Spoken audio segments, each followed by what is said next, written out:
ये दोनों बातें तो एक साथ नहीं हो सकती ना, कि ब्रह्मा जी बोले कि जो नारद ने जैसी कथा सुनाई है वैसी लिखो, उसमें सीता परित्याग का और लव कुश का संकेत मात्र भी नहीं है। अब ब्रह्मा जी भी अज्ञानी नहीं है, नारद जी भी अज्ञानी नहीं है, तो सीधा सीधा अर्थ है कि इस रामायण में बहुत बड़े पैमाने पर मिलावट हुई है।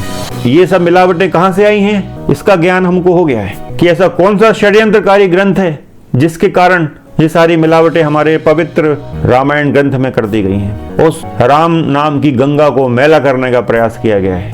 और इन मिलावटों को जिस षड्यंत्रकारी ग्रंथ के माध्यम से रामायण में किया गया है, उस षड्यंत्रकारी ग्रंथ का नाम है आनंद रामायण, जो 2500 वर्ष पहले लिखी गई।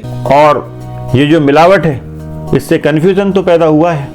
राम का नाम जैसा था वैसा ही है, उसकी महिमा कम नहीं हुई है, लेकिन हाँ, इन मिलावटों से कंफ्यूजन तो पैदा हो गया है। जैसे ही राम कथा की बात आती है तो लोगों के मन में वो सीता परित्याग का एकदम भयानक दृश्य सामने तैरने लगता है। तो मित्रों, ये जो भयंकर मिलावट हुई है, इसका विरोध करने की आवश्यकता है। तो आइए सब मिलकर इस भयानक मिलावट का, इस कष्टदायी मिलावट का विरोध करें। जो सोने के सिंहासन पर बैठे बैठे सो रहे हैं, उनको जगाया जाए कि इन मिलावटों को हमारे इस पवित्र ग्रंथ रामायण से हटाया जाए।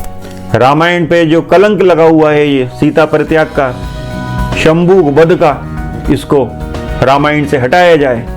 भगवान की मांस मंदिर इत्यादि भक्षण करने का इस कलंक को रामायण से हटाया जाए। अब हमारे इस पूरे वीडियो को देखने के बाद आपको स्पष्ट हो गया होगा, रामायण के इन श्लोकों के माध्यम से, लघु रामायण जो नारद जी की है उसके माध्यम से, और ब्रह्मा जी ने जो प्रमाण पत्र दिया है नारद जी की लघु रामायण को, उसके माध्यम से, कि सीता परित्याग और लवकुश एक बहुत बड़ा षड्यंत्र है।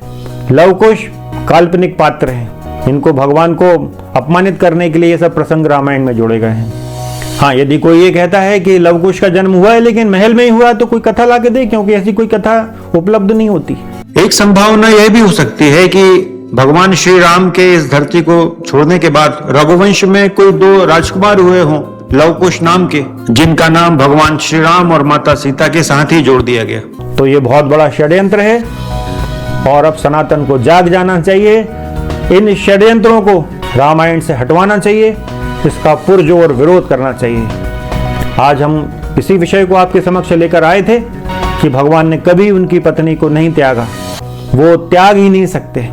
इस विषय में संपूर्ण वीडियो देखने के लिए इस शॉर्ट्स में ऐड की हुई लिंक के माध्यम से चैनल पर जाएं। चैनल का नाम है रामायण बाय हर्ष तिवारी।